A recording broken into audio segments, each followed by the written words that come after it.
All right, good afternoon, everybody. Thanks for having us today. My name's Nelson Way. I serve as the Director of Leasing and Development at Ensemble Real Estate Investments. It's a pleasure to be with you here. Ensemble is the exclusive developer of 109 acres at the Philadelphia Navy Yard with our joint venture partner, Mosaic Development Company. We are also the owner of 1 million square feet of existing product at the Navy Yard. Today, the Navy Yard is home to over 150 companies. Over 15,000 employees today work at the Navy Yard. It's home to corporate headquarters, facilities for advanced research and development, as well as global innovation centers and manufacturing centers. Today, we're privileged to be joined by representatives from several of these remarkable companies. They're here to share insights into the incredible work they're doing right here in Philadelphia.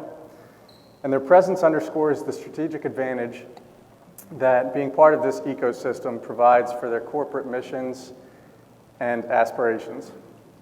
Without further ado, if you could each introduce yourself and very quickly at a high level, talk about what your company does. Go ahead, David. Sure. My name is David Chen. So I'm the CTO and president of the WuXi Advanced Therapy. Being with the company for 3 years, being in the industry for 35 years. So my company is a contract service for testing, development, and manufacturing of the cell and gene therapy product. We call ourselves actually the home team for the Navy Yard.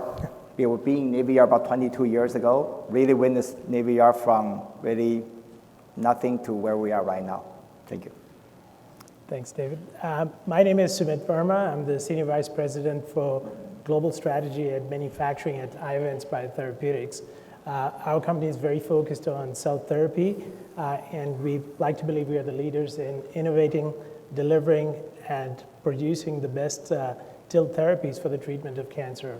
Our focus today has been towards metastatic melanoma, and we have programs in cervical cancer and non-smoking small cell lung cancer. So I've been with the company almost 5 years and seen it grow from employee number 1 in Philadelphia working with David and team now to a team of almost 200 people working on this very critical life-saving treatment. Hello, I'm John Lunger. I'm the Chief Patient Supply Officer of Adaptimmune, described as a large and mature company earlier, which is the first time I've ever heard us talked about that way. But we've been around for about 15 years. We're an immunotherapy company focused on designing, developing, and delivering cell therapies for people with cancer, so similar to Iovance. We actually now have 5 programs in the clinic across 3 different targets, including afami-cel, which is our late-stage asset. We'll be filing with the FDA, finishing our BLA this year. One of the things I don't think people particularly know is between Iovance and Adaptimmune, the first 2 cell therapies for solid tumors, engineered cell therapies for solid tumors we made at the Navy Yard. Awesome. My name is Ben Pascal. I co-founded a company called Invisible Sentinel. We're a molecular diagnostic developer and manufacturer.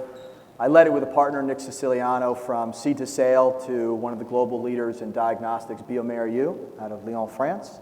Now, at this point, I run a program for bioMérieux that puts all of their molecular innovation globally under my purview. And so this is all of the, let's say, the fastest growing assets within bioMérieux. We're developing and manufacturing here in the city of Philadelphia, moving into the Navy Yard here very shortly and building out that space now. And so that's my role here. So interestingly, 3 out of the 4 companies up here being represented came to Philadelphia, and specifically the Navy Yard, from outside of this market. We had Adaptimmune that was UK-based, had a relationship with Penn, and eventually came to the Navy Yard to manufacture. AppTec, a Minnesota-based company, came to Philadelphia, eventually was acquired by WuXi and has expanded since. And then Iovance from Menlo Park, California. Sumit, the story goes that Iovance, having heard what was happening at the Navy Yard, cold called the leasing office, said to the person who answered the phone that they wanted to develop a facility at the Navy Yard. Yep. And today you have your 137,000 square foot cell therapy center fully built. I'm not going to ask you to attest to that story as to whether or not it's true, because it's a fun story to tell. It's true. But I would like to hear about how you thought about locating, not just in Philadelphia certainly, but at the Navy Yard in particular. Sure. What drove that decision from 3,000 miles away? Yeah, no, it's a true story to begin with, and part of it was because of all the hype we had heard about Philadelphia. Obviously, our partners with Wuxi was a big factor. We had seen the success stories of what they were doing, and the culture was dominant. And you think about such an innovative, cutting-edge therapy, and people are making it in Philadelphia. That was the exciting piece. And we didn't take it for granted that they're the only ones doing it. We wanted to take some element of making sure that we're making the right decision for this really amazing autologous cell therapy. In a nutshell, the way it works, Nelson, you start with a tumor that is resected from a patient nationally, anywhere in the US, brought to a centralized manufacturing process, and within 22 days has to be delivered back to some of the most sickest patients. They're towards their deathbed at that point from a treatment perspective, and making that choice of how you treat and where you centralize manufacturing was a key factor. We were very fortunate. We brought in the right teams. Our commercial real estate group and our engineering firms worked hand in hand with us on a very formal process. So we went through a traditional make versus partner decision, followed by a site selection effort with well-known criteria. For us, the factors included logistics and transportation, which was very key because of the nature of our product, to workforce development, the talent aspect, the ability to communicate and collaborate with a significant workforce, and also start thinking about the strategic aspect of what we want to do. So when we put all these pieces together, our team spent a lot of time going across the nation. We went to 10 different states, almost 59 different locations were reviewed through this process, and Navy Yard specifically came on top of that list for all the reasons I've shared. You think about the airport being 10 minutes away, that's a huge asset. Having the backup and redundancy elements of the entire systems and being accessible to patients, not just in North America, but also Europe. All these factors went into that decision making, and ultimately as partners with Wuxi, we worked with them to determine if this was a great decision, and ultimately the teams from the Chamber of Commerce to PIDC to the city, they were extremely welcoming and supportive of it, and that's one of the key reasons we made the decision to be at the Navy Yard. That's really interesting. Thank you. Ben, you have an interesting story as well. Invisible Sentinel is... We're the Philly guys. You're we the like Philly to say, guys. right? So we started in Philadelphia with my partner and I back in 2006, and then we went through a very successful acquisition in 2019. But Philly gave us everything we needed. There was never a need for us to leave, even with we do quite a bit of manufacturing on the diagnostic end. Test kits that we need to manufacture for pharma and for food, both the industrial microbiology area we call it. So, we grew. We started at the Science Center, the two of us, grew from the lab there, graduated to some larger incubator space, and then in 2014, when we started obviously generating revenue and seeing the uptick in our product lines, we built out a headquarters. We stayed in University City again. At this point, we went through the acquisition in 2019, and the company that acquired us, they did everything they said they would do. They invested heavily in us as a team. We brought on more talent. We had the ability to attract more talent. We brought on more resources to be able to attract talent and to do what we do so well in terms of the development of new molecular assets. And we're bursting at the seams. And so it's where do we go from here at this point? And for us, Philly was always very kind to us in terms of being able to build out our facilities. Our workforce was here. Philly's been great at giving us the ability to attract new talent as well. And so, we looked at multiple spaces, we looked at the suburbs, but Navy Yard's where we ultimately wound up, and we're headed there. And I think April is when we'll be there. We won't be complete. It's going to take some time in terms of our fit out. But, from the very beginning to a very mature diagnostic company at this point, Philly's given us everything that we absolutely needed to grow as a life sciences company. I think credit goes to both you your partner Nick, and, Yeah. and your partners in bioMérieux, in seeing the Navy Yard for what it is.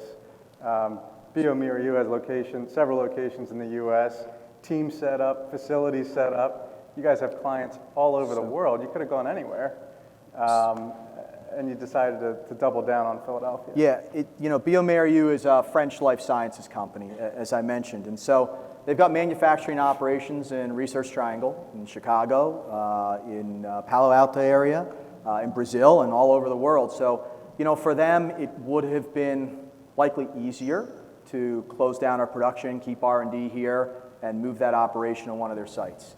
I think the rate of growth that we had, and I think a lot of folks from Philadelphia that came together for us to put a good proposition before the leadership there.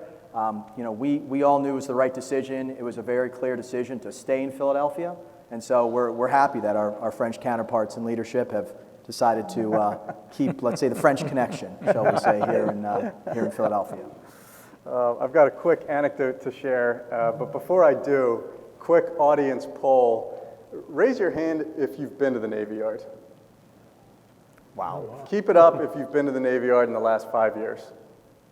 Okay, that's pretty good. That's pretty good.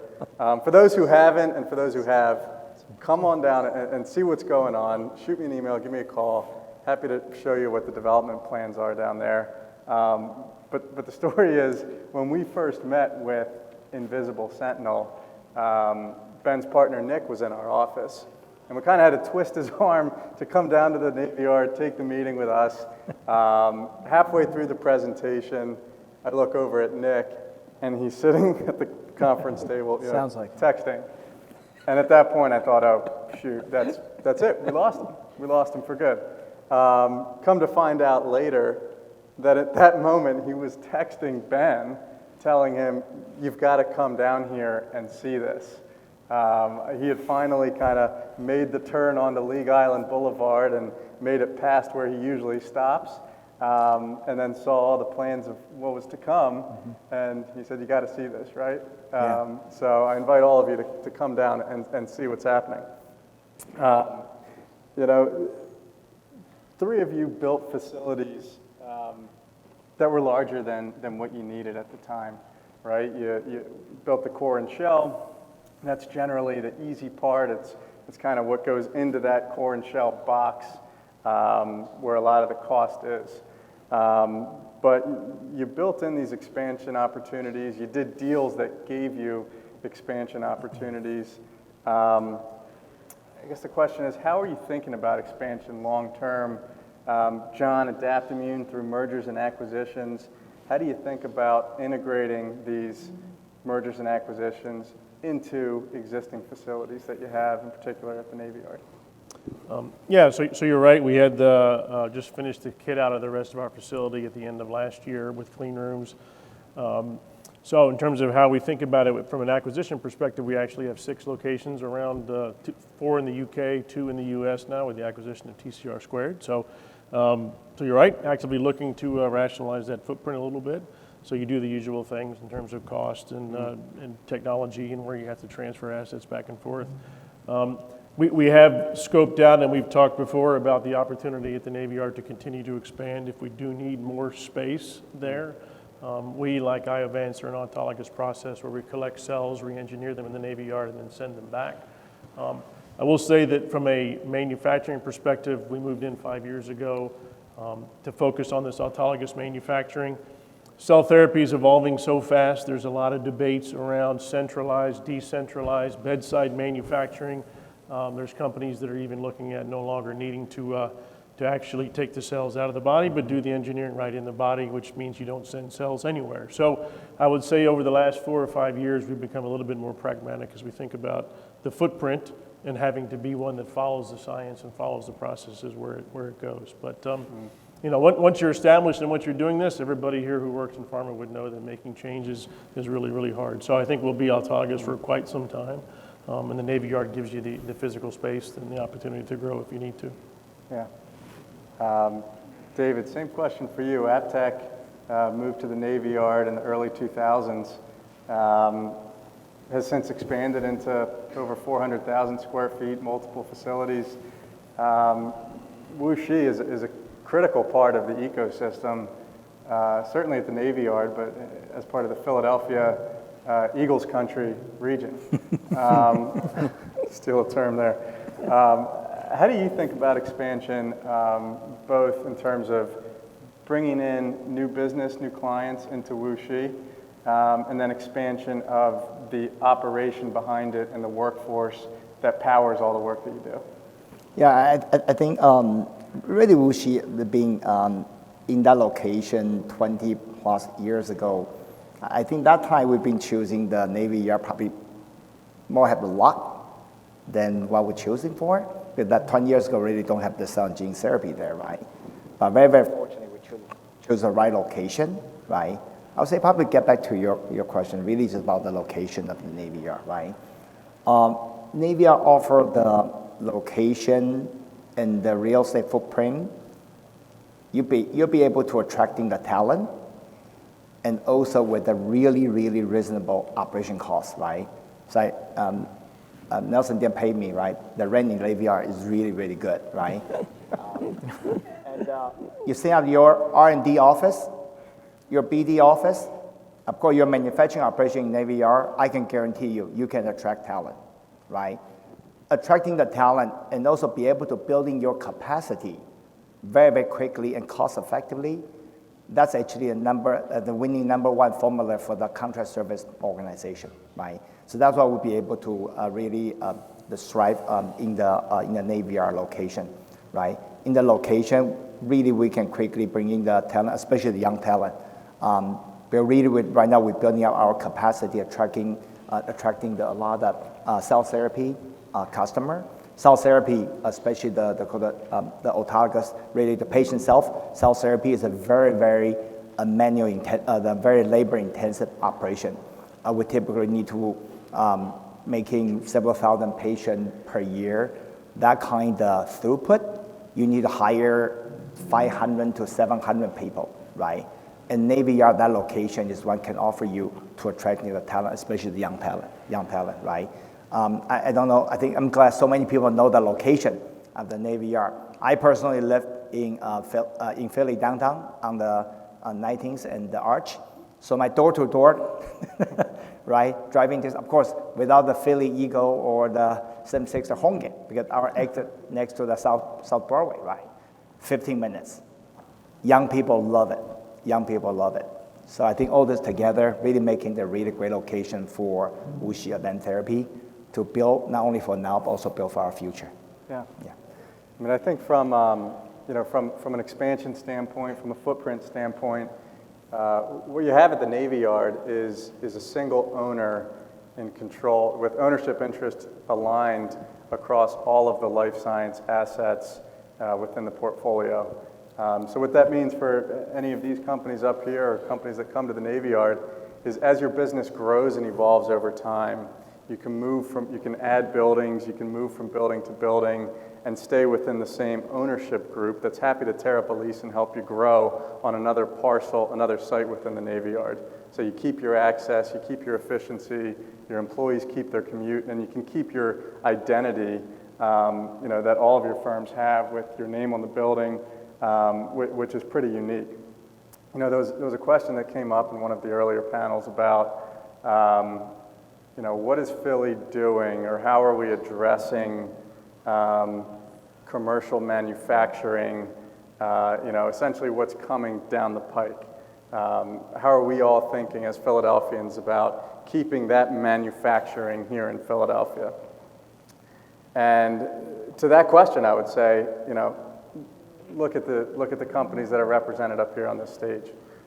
Each of these companies either came into Philadelphia or came from a different part of Philadelphia to manufacture at the Navy Yard. They're still in Philadelphia. They still have the benefit of the workforce, the talent, in certain cases, Keystone Opportunity Zone benefits, and then on top of it all, you have the access that the Navy Yard provides. So the conversation that we often have is it's not Navy Yard versus any other part of Philadelphia. its Navy Yard as a critical component of the Philadelphia ecosystem. So as companies evolve out of the Science Center, out of any of these incubators, and it's time to commercialize, to manufacture, then the ecosystem in Philadelphia provides the next step for these companies via the Navy Yard. I think for a company like Wuxi, critical piece of the ecosystem, and that's something that we're certainly proud to have at the Navy Yard. But it recruited Iovance, it recruited Sumit's companies. So as we think about plans going forward, certainly it's a wonderful place to work today, but there is a huge development pipeline ahead of us that will certainly add 3 to 4 million square feet of commercial life science space, both on the R&D and manufacturing side. But I think it's equally important to talk about the residential, the apartments that are coming, new 4.5-star luxury hotel that's coming, the retail that's coming. I'd be curious to hear how that kind of all plays into how you think about recruiting and workforce and on top of everything else. I can start. Certainly as you think about the workforce development aspect that David touched upon, these are critical necessities that teams are looking for. They're looking for spaces, green spaces. They're looking for their families to have a good community, be able to enjoy some of these amenities without having to drive 30, 40 minutes away. So we've seen a whole ecosystem shape up, to David's commute discussion. 30% of our staff are using the Navy Yard transportation system. It's so convenient. It's literally door to door. They leave Iovance, get in a bus, and it takes them to Broad Street. Those kind of benefits are now seen as what's next for us. If you look at the hotel that we have, a lot of people love staying there. They take advantage of being able to stay there, even like after work. It's not people just visiting, but to enjoy the home games and take benefit of the restaurants and all that. And it's such a big factor for them as we think about it. So to your point, Nelson, I think the next development aspect is, can we stay at Navy Yard? Can we have those amenities that are available for not just us, but our families? And also from a growth perspective, can their families start seeing, the benefits of being in the Navy Yard? So I see that shaping up. I think the hotel element is a need at this point. We have outgrown the courtyard, and there are many visitors coming in to work there and see what else can be done there. So I think we need those amenities. Yeah, it could be a game changer. I personally spent 2 years living and working in Kendall Square in Cambridge, and walking to work, walking to all the things that you need. And we don't have that at the Navy Yard. We've been there for 5 years now, right? And we've seen the plans for at least those 5 years. Our team is looking for the local coffee shop to come in on our side, which doesn't exist. So I think if that can actually get some traction, it will really be a game changer. We've talked a lot also about public transportation and the subway being extended, and that's probably a non-starter based on the cost. And people use the shuttle service as well. But I think the opportunity to create that feel of a Kendall Square where you walk out your door to work and you walk to the river and you walk to the pubs that would truly change the game. Yeah. I think Ben is probably closest to the plans. I always say, it says a lot about, first off, Philadelphia, right? I mean, you've got the ability as an entrepreneur to grow within multiple different ecosystems within this city, right? You don't have that a lot of places in the nation, right? University City was great. It was fantastic, right? It was a great place to start a company. It was a great stage to grow into a mid-stage company there. It was a great place to continue to grow our operations. But you look and say, okay, what does the future hold for us? And you've got a place like the Navy Yard for us where I can clean slate a large building and design it exactly how I want it, and it's got the specifications, it's got the load limits in the floor, it's got the environmental handling that I need, and I get to stay in Philadelphia. I think like the thesis I always said when we were doing this is, how do we stay in Philadelphia? And it was easy. it was easy for us to stay here. And it says a lot about the Navy Yard, but I think it just says a lot about the whole ecosystem here in Philly. If I was a life science entrepreneur doing it again, right? I think the decision to be in Philadelphia versus somewhere out in California or Boston is pretty easy in terms of what's happened in the city in the past 15 years since my partner and I had started our company. I mean, the city's absolutely exploded, both in terms of access to capital, the support system we had, the mentors we had, the board members we had, and the infrastructure that we have here in the city of Philadelphia. So I'll leave it at that. Yeah. I think I'll just pose one more question, and then maybe we can open it up for a couple of questions from the audience. Looking forward, Philadelphia's been on this great trajectory that you just mentioned over the last 15 years. What do you think Philadelphia needs to do to continue on this trajectory as a top life science market? Anybody can take it.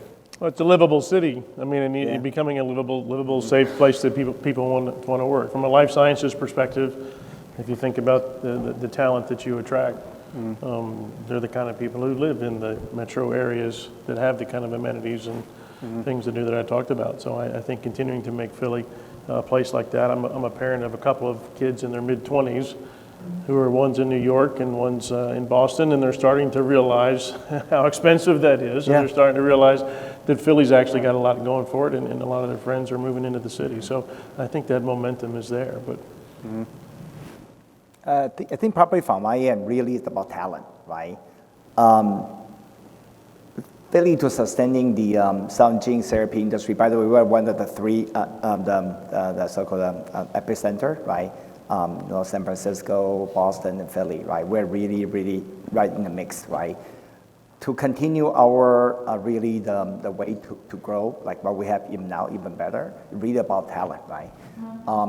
We need a talent for both from R&D and also manufacturing end.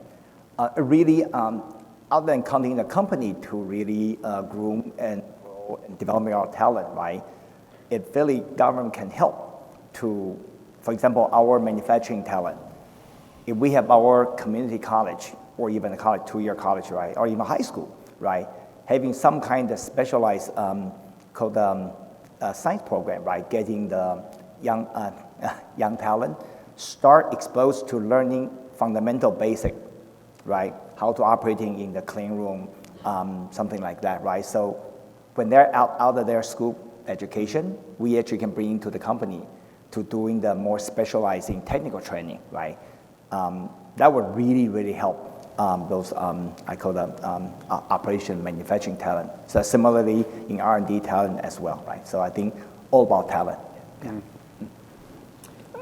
I think, Nelson, for me, it's twofold. One is for cell and gene therapy, I think for us to compete with these other bioclusters that David mentioned, we need a lot more ingrown venture capital.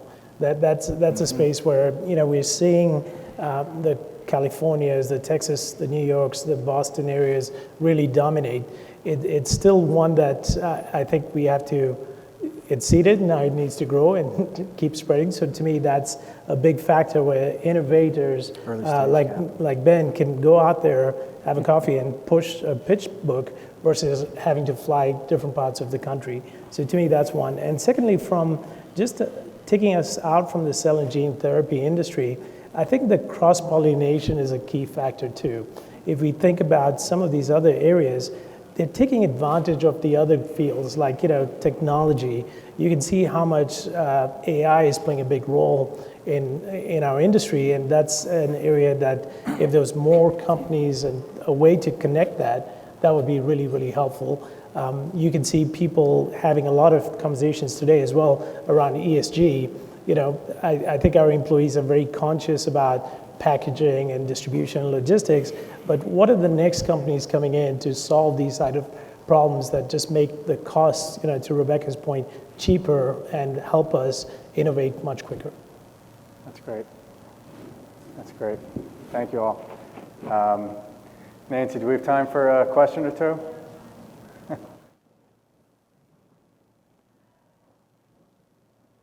All right, we're good. Thank you, guys. Okay, thanks for having us.